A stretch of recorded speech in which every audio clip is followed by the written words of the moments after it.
Hello, viewers, artists, and all alike to our lounge alley. This is Drawing Comics, Conan, part 38. I'm your host.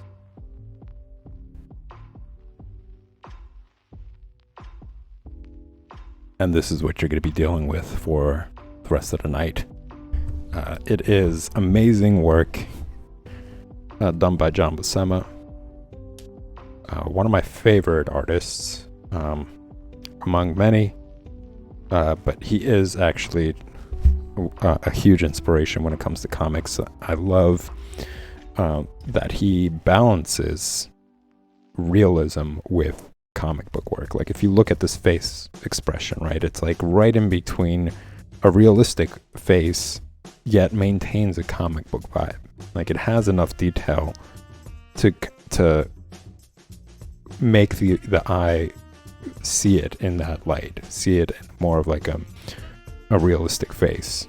But I think working with the colors as well, the limited amount of colors at the time, the fact that it's like flat coloring also kind of gives it that comic book vibe, you know. So he really does combine both of those really well.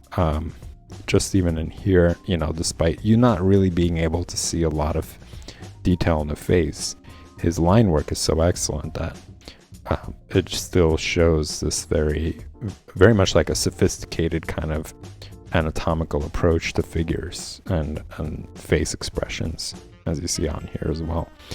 I really like how he tells the story, how there's certain action scenes there, and his camera angle use as well, as you could see in a lot of these panels. Like, he does them very well, and he nails it, you know. And that's just the beginning. Like, as you see throughout the panel, you know, turning over to this one, his demonstration of the figure and the drama in the scene and the face expressions there as well. He's able to do that, panning out and giving you a good view and scope of what's going on, and a symbolism there, you know, of him being crucified on a tree in the middle of nowhere, you know, on a tree that's dead. Basically, he's on his way out as well, with these birds circling around waiting for an opportunity to feast, you know, and then just using these panels to just kind of like evoke some sort of like intrigue, you know, like from this panel, him looking worried and trying to see like, hey, what's going on over there in the distance? Am I actually seeing something? And then gradually building it up to actually being a friend of his, you know. So I think it's just a really cool and clever way of telling the story. This is the cover for it. I made a short film about John Buscema. It's a short little flick, 5 minutes. You guys can find that in the video section. So if you head over to the video section, you click on the filter and filter it based on collections, you'll see a highlight folder. And in that highlight folder, I have all my special streams that I've been having throughout the Art Lounge Alley. And in that folder, you guys can find this 5-minute flick talking about John Buscema, where I give you guys an insight into his life, starting from a young age to his eventual spot at Marvel, and just showing you guys all the different type of work that he's done. Huge body of work, some beautiful, rare drawings that I dug up. You guys can check that out in the collections folder there. So I'm going to continue on today, working on the next panel here. I'm going to be inking something that I haven't done for a while.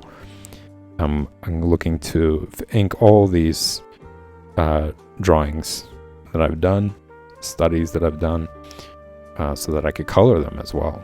And I just use that as an opportunity. You know, this is something I was talking about with another streamer in a previous stream, about how great it is to study from these panels. It gives you opportunities to practice all these things, like, you know, understanding camera angles, how to tell a story, how to narrate from panel to panel, using all different shots, whether it's panned out or zoomed in or bird's eye view, that sort of thing.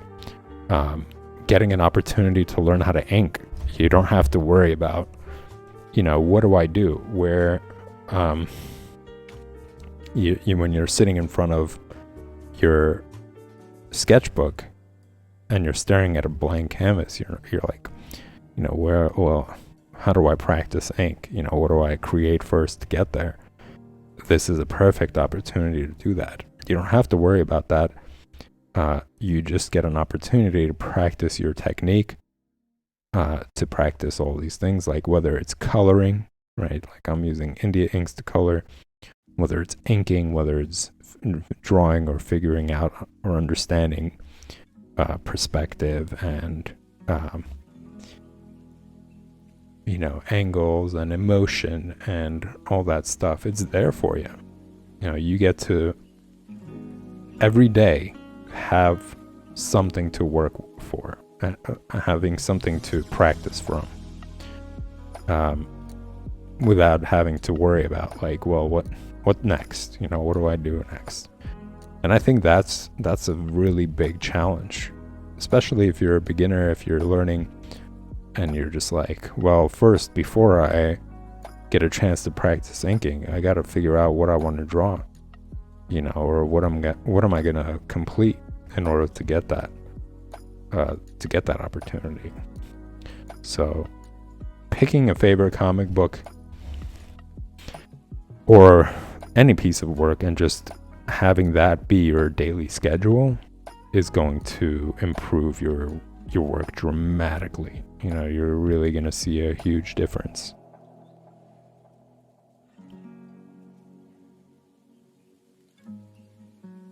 So that's kind of why I'm doing all this stuff. It's giving me something to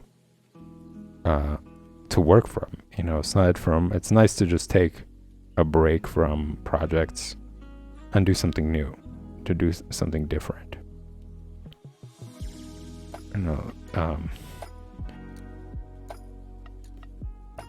Even though they're very time consuming, which is why I had to cut my daily stream for comics, drawing comics, coloring comics.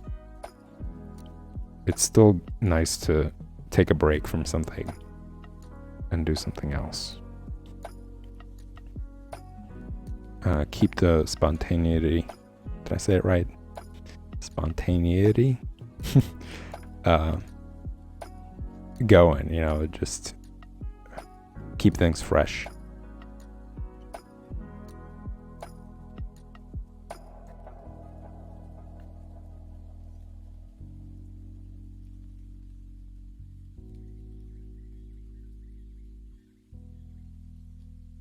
And I think there's always something to learn. There's, I think regardless of what skill you are, in the moment you abandon the idea that you always have something new to learn, I feel like is when you stop growing as an artist and you just draw the same stuff over and over and over again.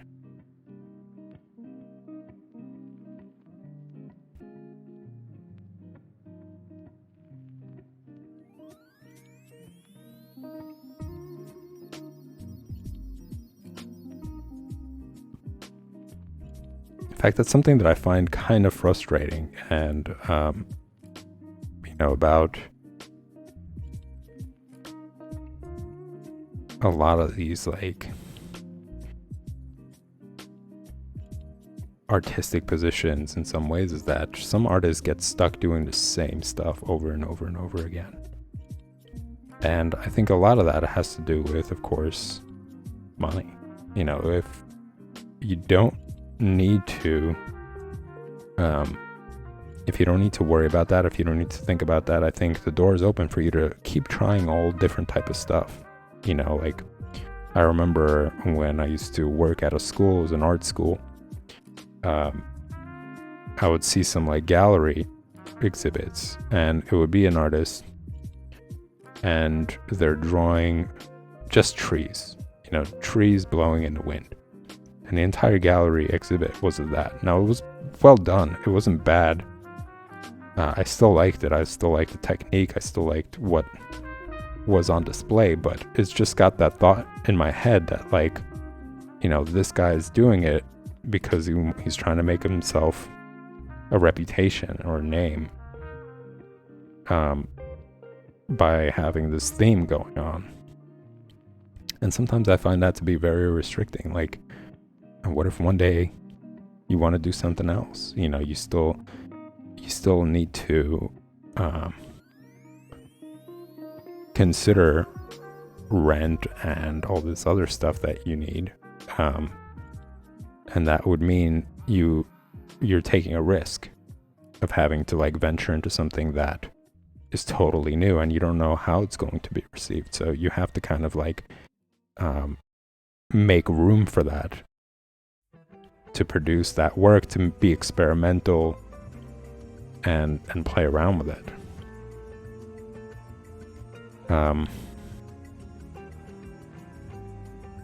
As opposed to just, if you feel like doing something different because that really resonates with you right now, like that is something that you want to express, some sort of experience that you're having, I think it becomes more and more difficult for people to stray away from things.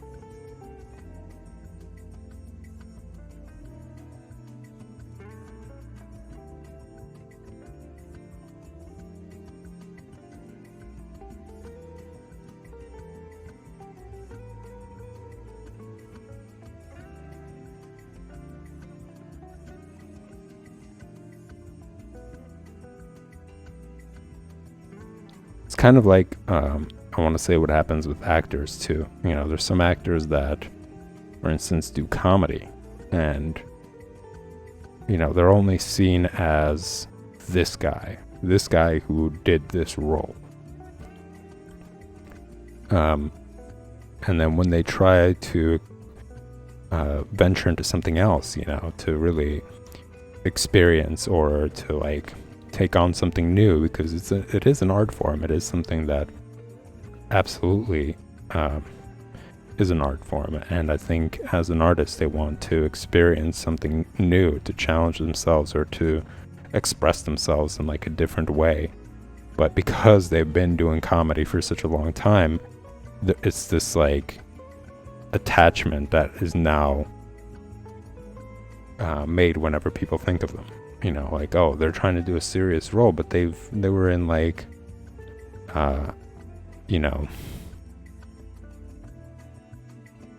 what is it called? What's that movie that had, like, multiple series to it? The Hangover or something. Like, oh, they were in that. So people taking them seriously becomes, like, a whole other thing, a whole challenge as well. It's just getting kind of stuck with roles, or getting stuck with this perception.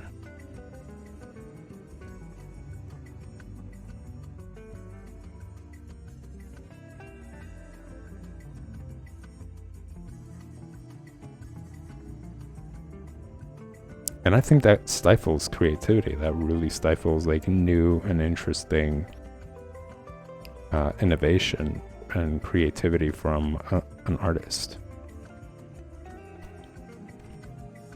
Though I wonder, I think it's probably more challenging for visual artists to venture into something new than it is for, I think, actors. Because actors make a fuck ton of money. Like, ridiculous amount of money from advertisements, royalty, like, all that stuff. So they definitely have the time and the freedom. Like, if they wanted to quit, working big pictures or, like, working big productions and pursue, like, a different field, they're an actor that's been doing comedy and they don't want to do it anymore and they just want to make more serious films, they could go and do that. They could do underground films and focus on movies that aren't what is typically perceived in the limelight. Yeah, they have that freedom.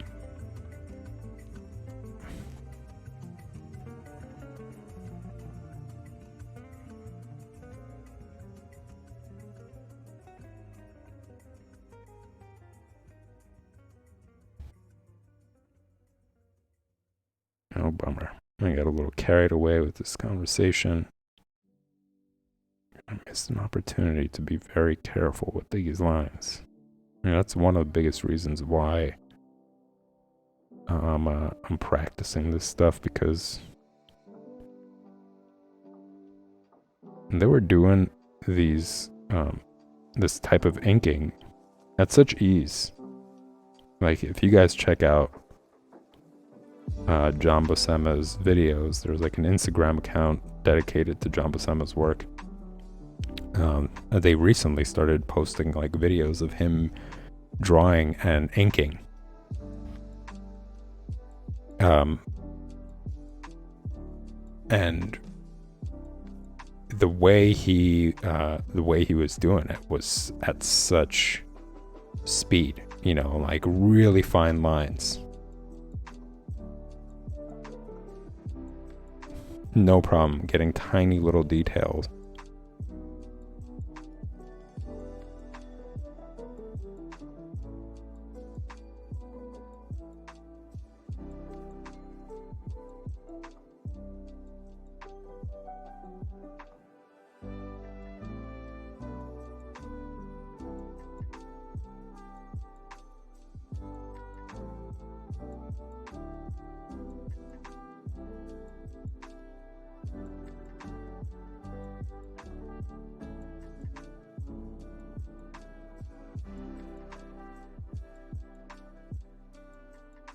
And I was amazed to see it. I really didn't think that there were many videos in general. So whoever's making those Instagram posts probably has some ties to John Buscema's archive. Because prior to making the short film that I mentioned, and that you guys can check out in the highlights section, I was digging for stuff like that. I was digging to see if, like, hey, are there any examples or any, like, videos that demonstrate his work and demonstrate his process. And the only one that came up was Marvel's How to Draw Comics the Marvel Way, where you just get to see, like, little snippets of him doing some drawings here and there, but nothing like you would see on that Instagram account.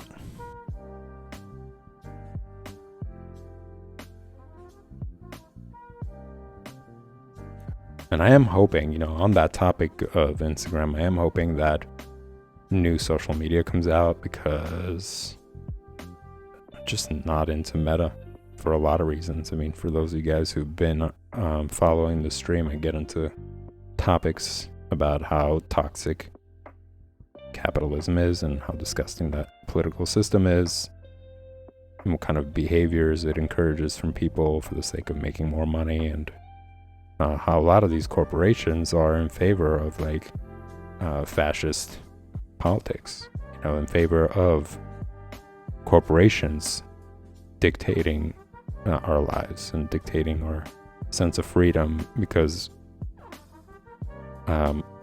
you know, the more they control, the easier they can determine, like, what the outcome is going to be, you know, for their benefit, for their sake of profit. If you are dependent on them, then they're going to make more money. So they don't want competition, and they're going to rule things out. And if they favor, let's say, things like fascism, if they favor things that are incredibly erosive to progress and independence and freedoms and all that stuff, because it gives them more profits. Then where do people go? If the option is only this social media platform. And I think people aren't taking that seriously enough with all these buyouts that are happening by people who don't favor,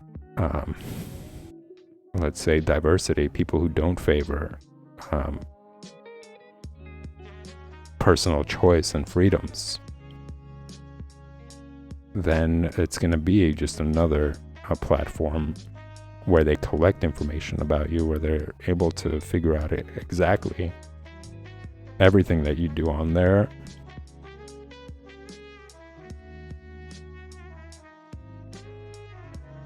And that's an attack on our privacy, on our freedom to choose, let's say.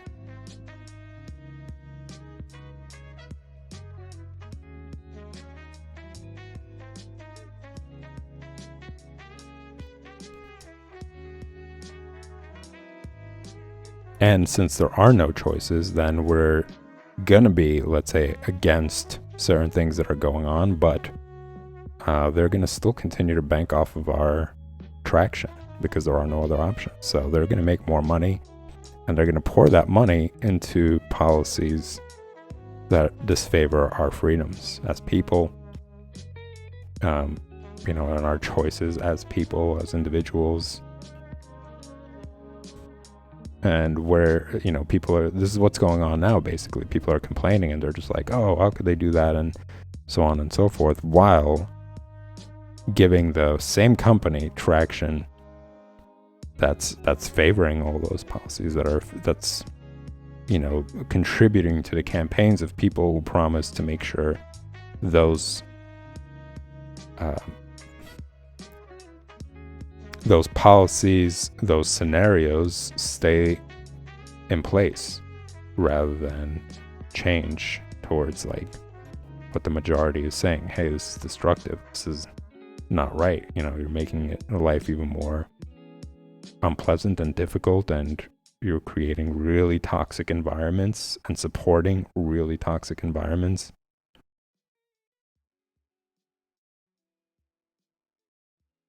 And the more there is of it, the more people are going to interact and think like that, right? Because a lot of people are thinking like, well, how do I make it?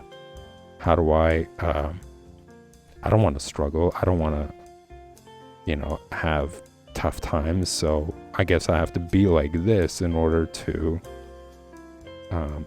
not be in those kind of scenarios. And next thing you know, more and more people are backing, let's say, fascist behavior.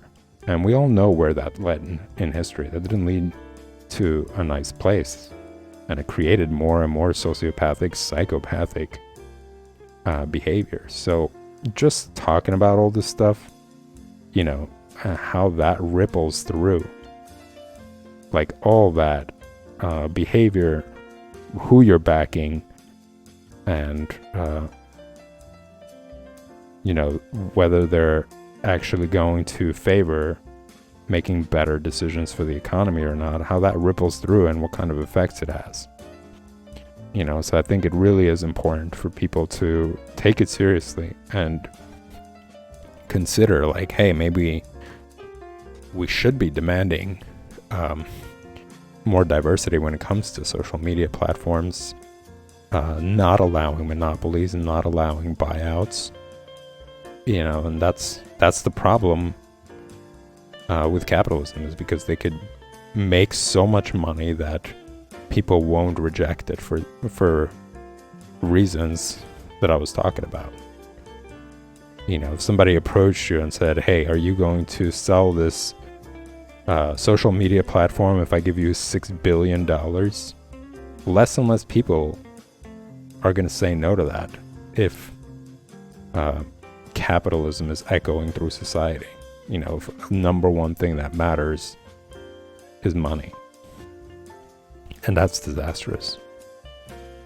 Again, because that completely strips away any moral obligation we all have as people to make sure things don't turn out to be as crazy as they did in history.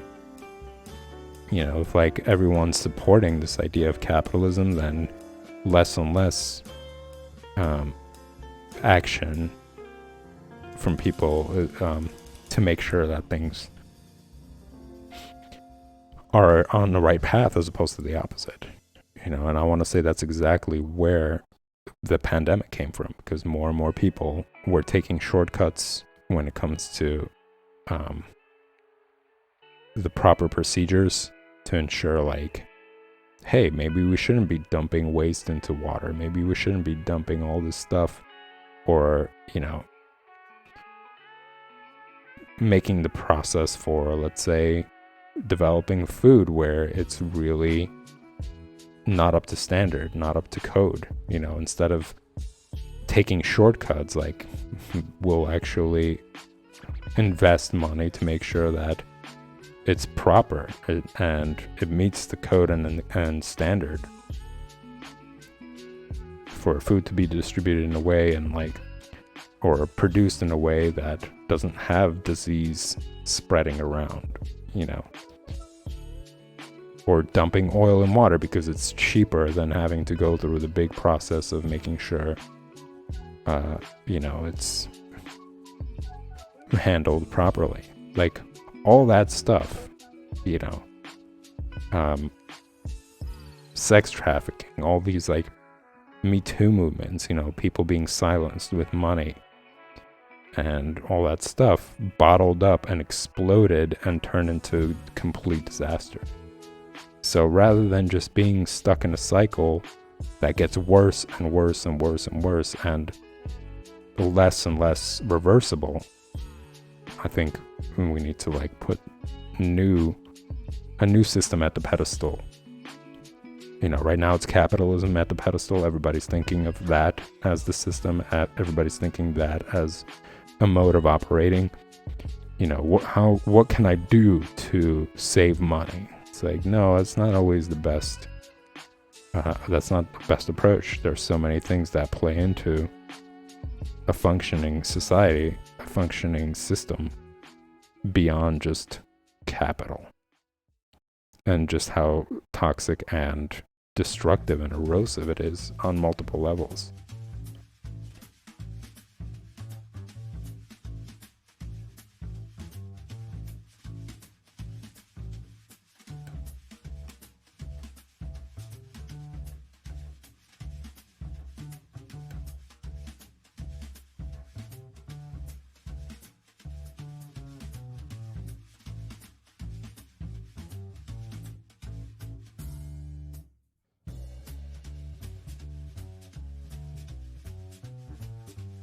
And where there is no change, there is nothing that challenges that.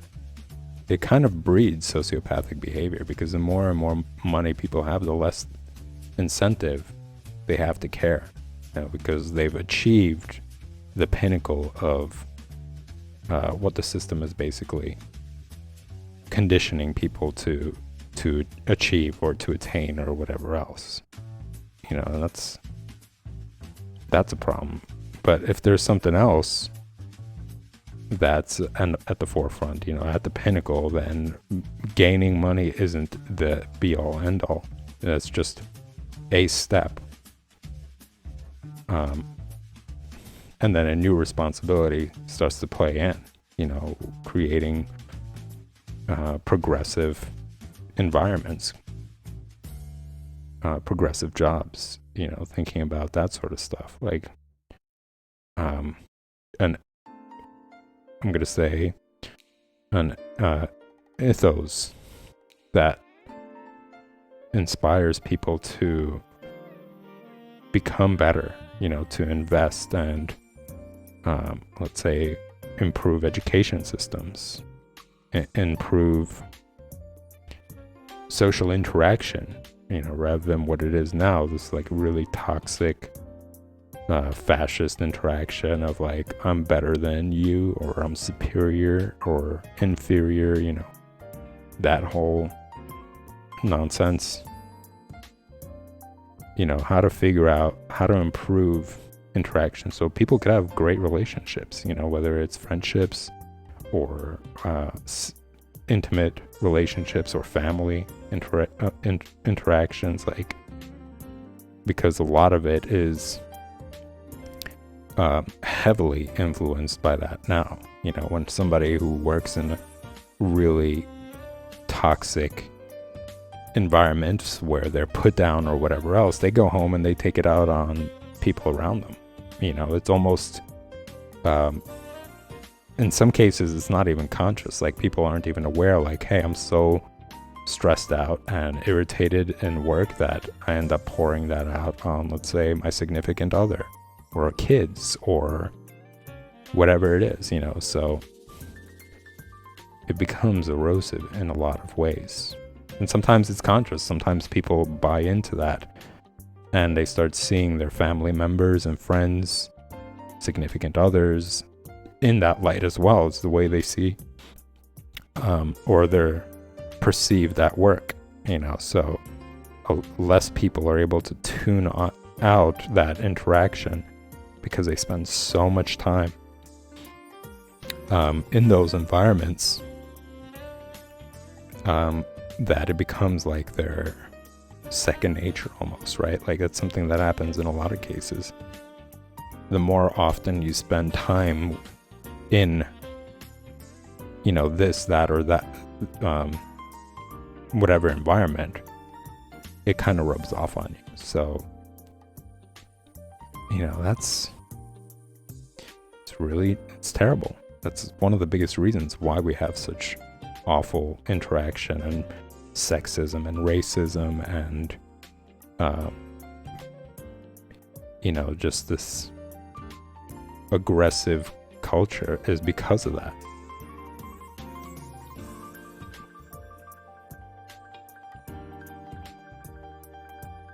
And it's becoming more and more toxic because less and less people want to put up with that.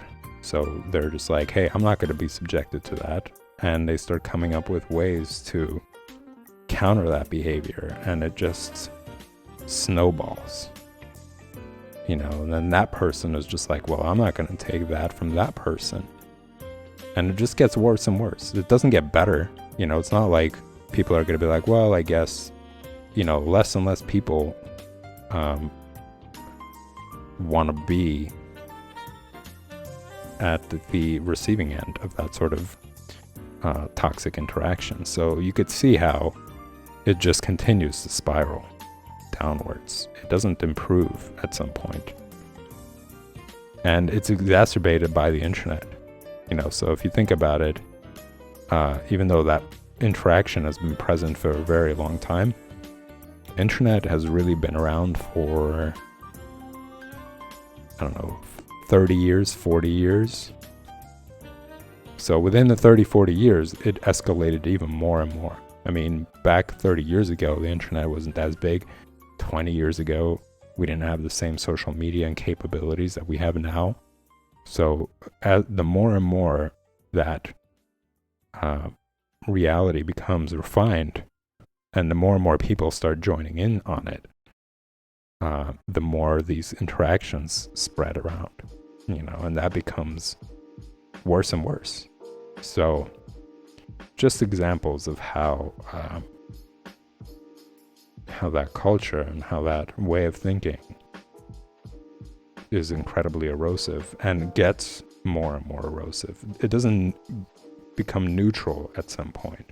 It's not one of those things where, once everybody catches on, then things kind of equal out and things start to ride this very neutral, cohesive sort of wave. It's the opposite. It becomes worse.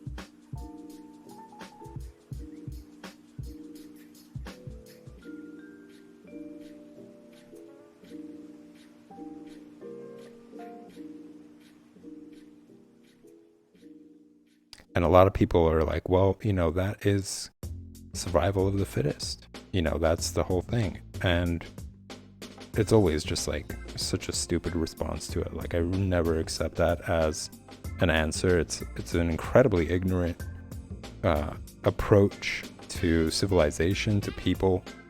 That is something that applies to animals. Absolutely. Like, animals don't have the capabilities that we do. They can't create supermarkets.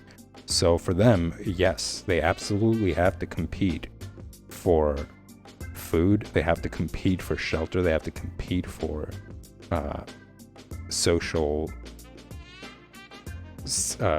standards or whatever. And even that, I challenge even that concept, because all that is interpretation from us.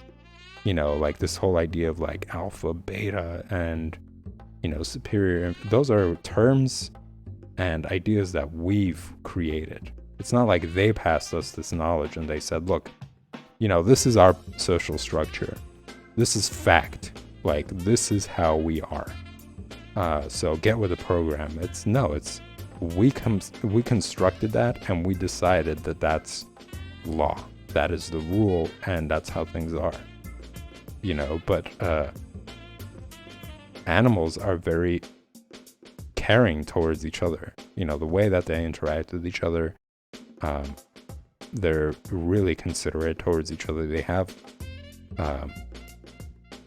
bonds and connections and interactions with each other that are more complex than I believe people see, because again, we can't go into their minds and really understand those certain things. But we do understand that they're limited, and that's why they have to act vicious at times.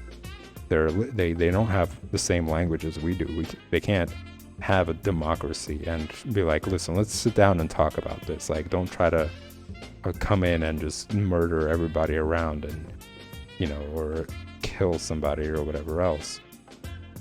Like, that's our capability. So for people to say survival, it's just like, shut up. Like, you're basing it off of something that's incredibly basic, but yet you accept all the complexities that come with our existence. We're able to travel in space. We have cell phones. Those are all unnatural things.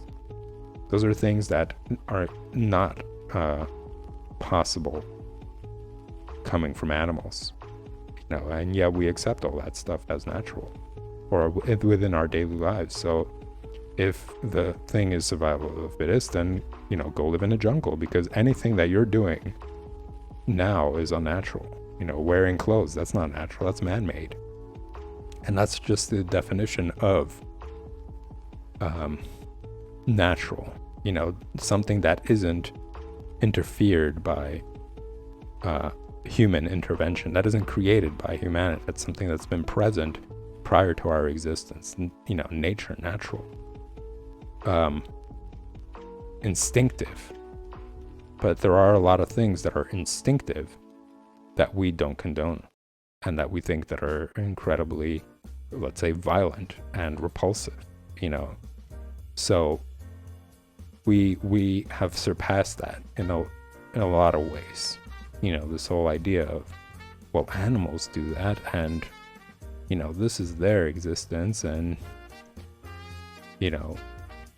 or the famous response from people who don't really think much is, but lions.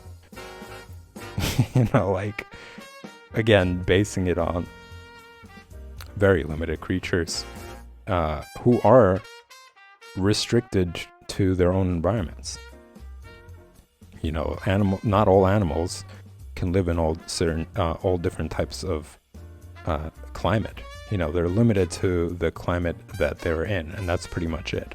Whereas we are capable of being in any sort of environment because of our intellect, because of our ability to logic and reason that allowed us to create things to survive in all sorts of conditions, whether it's in outer space. You don't see like storks in outer space, or gazelles in, underwater or whatever. They're very much limited to what they're capable of, and that's pretty much it. Whereas we are capable of all other stuff. So whenever people say things like that, survival of the fittest, this idea of superior, inferior, and all that other stuff, like all that is fascist nonsense. That's brainwashing jibber jabber to get more people to join their fascist cult.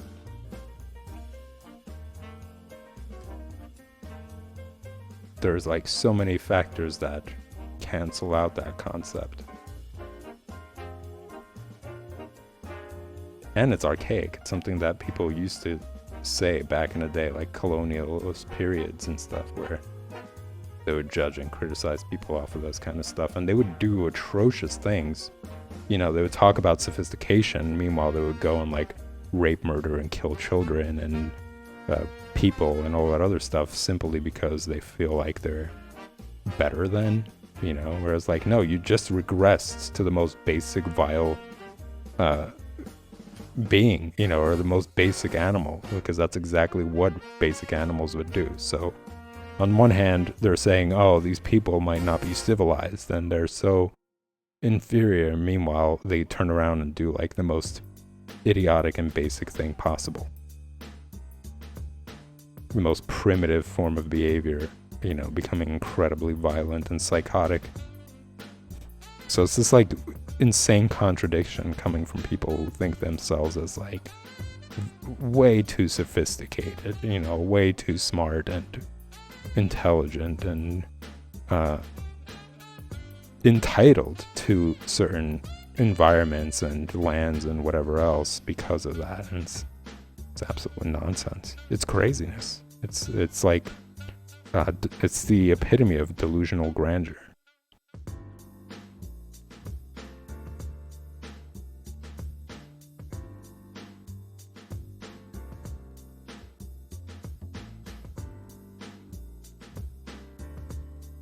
So yeah, just talking about all this stuff, talking about capitalism, talking about what sort of behaviors it calls out, what kind of reasoning it calls out. Just it's incredibly toxic.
And I think a lot of times it's not said because it genuinely makes sense. It's said because, again, it pushes people to become incredibly divisive.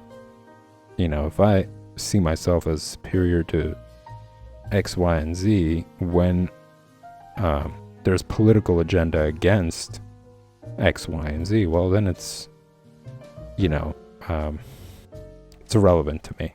You know, it breeds this like really sociopathic sort of approach where because people see themselves as above others, then whatever action is taken against them becomes almost indifferent to them. You know, it's this entire culture that predicates on looking down at each other and just being like, well, that's not my problem. So it just kind of breeds that sort of attitude, which works well. You know, it doesn't interfere with crazy, genocidal, in some ways, behaviors, because everybody's so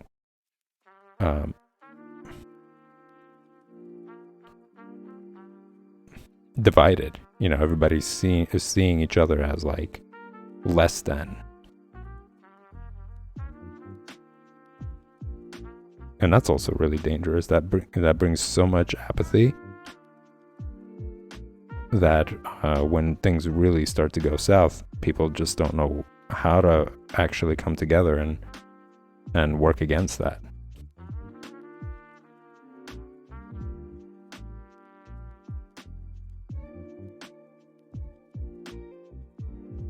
And it's systematic. You know, it's something that really is it's cultivated in college, you know, where you have like fraternities and sororities and all that other stuff. Like that's their culture there, you know, alpha, beta, inferior, superior, like where people are gaslit and harassed to be put in their place as being seen as, you know, weak or whatever else, and then that person sees that themselves that way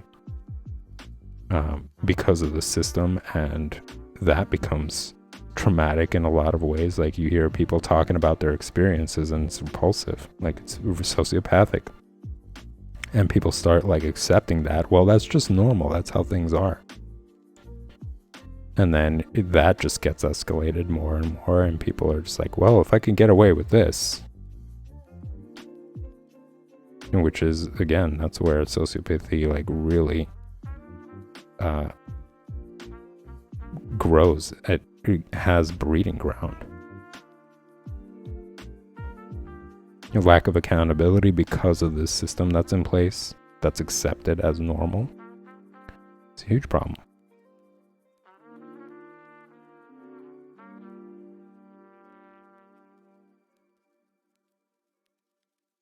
Sexism breeds there as well. You know, that's a perfect spot for sexism, where people start to see the opposite sex as an inferior, as somebody who doesn't deserve quality treatment and behavior, and being perceived as a human being as opposed to a less than. You know, and you got these politicians now who are supporting this kind of outlook. They're like placing female politicians to come out and say this like sexist stuff. Like there was one that came out and said, oh yeah, female is a lesser sex, so they need this masculinity, quote unquote, basically chauvinism and disrespect towards females because of their weakness, quote unquote. And they're absolutely placed there. Why? Because they're getting paid a lot. So again, capitalism, right? Again, this idea of like, oh, if you pay me enough, then yeah, I'll totally, you know, prostitute myself out. Like, you could buy me and I'll say the worst things possible. I'll wreck the progress because that's going to make me more money, more capital.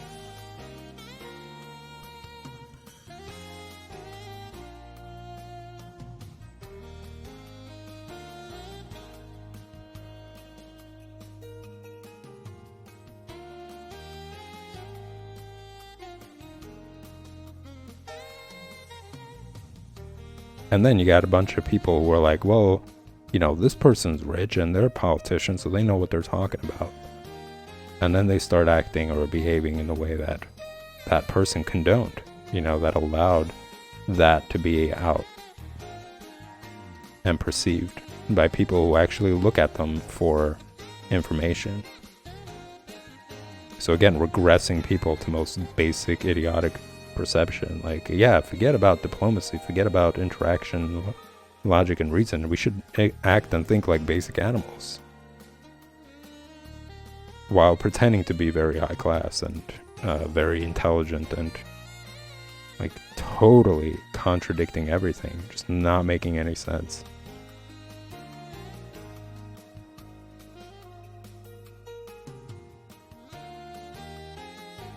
And it's a I don't believe that that's actually what they think is just political agenda to get more and more people to back them and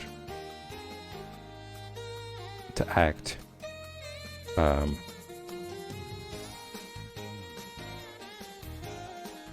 in this aggressive, nonsensical manner.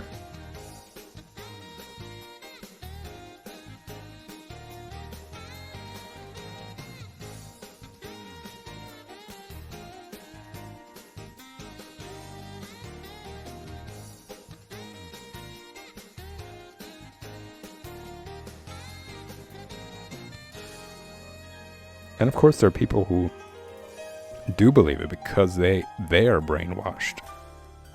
You know, they're not challenged or aren't allowed to challenge that perception. You know, there's so much at stake for them that they don't think about that stuff. They just do. You know, like trust fund kids and kids who are promised financial independence and wealth and all that other stuff. Like, they'll do whatever.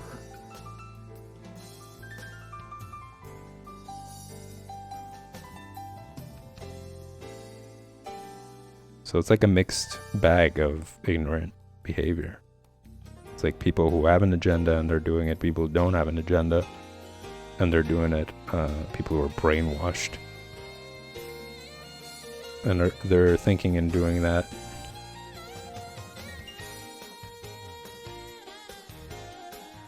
So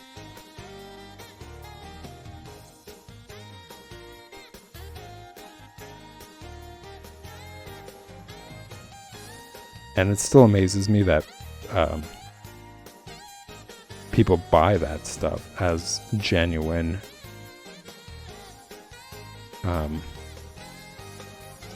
message, genuine belief, like, oh yeah, this person's really telling us the truth. Like, politicians will never ever reveal the truth because that compromises their benefits. That compromises their position, that compromises agendas.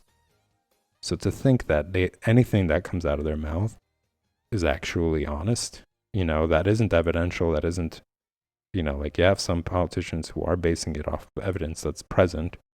That makes sense. But those who are just speaking in these like generalities and making these ridiculous statements,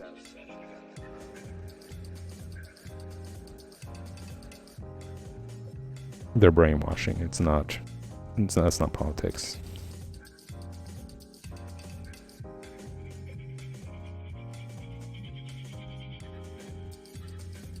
Those are the kind of people that if you caught red-handed in the act of doing whatever, they'll still deny it. They'll still say, nope, that's not me.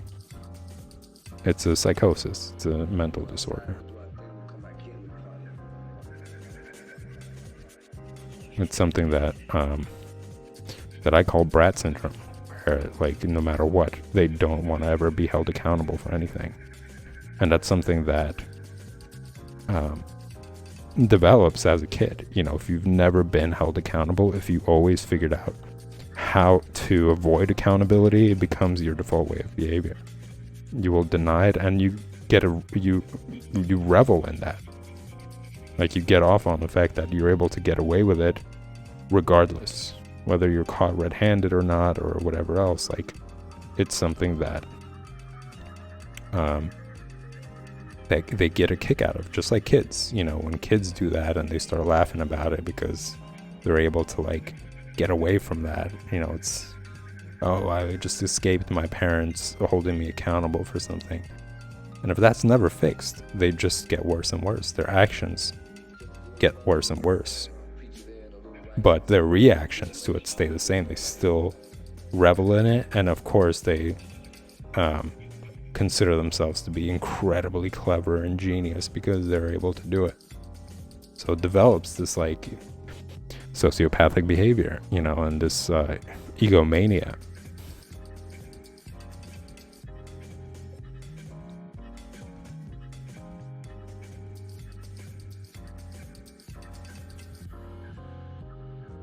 And that's what you're seeing a lot in politics right now. Well, not now. It's been going on. It's just now it's on the shoulders of a new generation.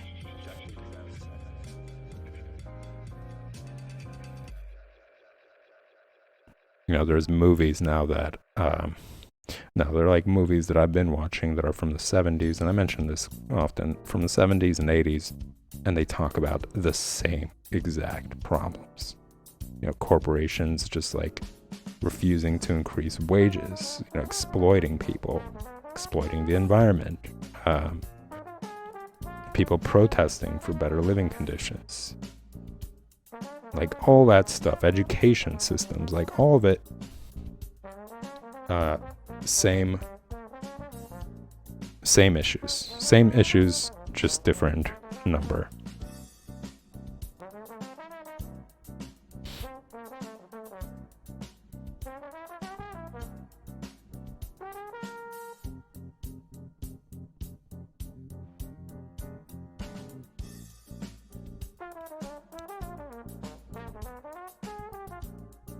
There's a lot of things covered today, you know.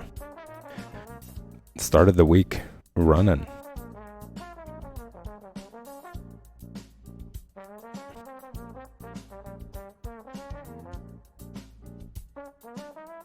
But unfortunately, y'all, I do have to end the stream. It is past the time. It was a blast talking about all this stuff, talking about all these different topics. I will be back tomorrow for the same stuff. 8 p.m. Eastern Standard Time, figure drawing basics. 9 p.m. it's gonna be coloring. The project stream actually. Coloring comics is on Wednesdays, so you guys can check back in then. If you guys do enjoy the content, remember to hit the like and subscribe button. They both are greatly appreciated, and I will see you guys tomorrow.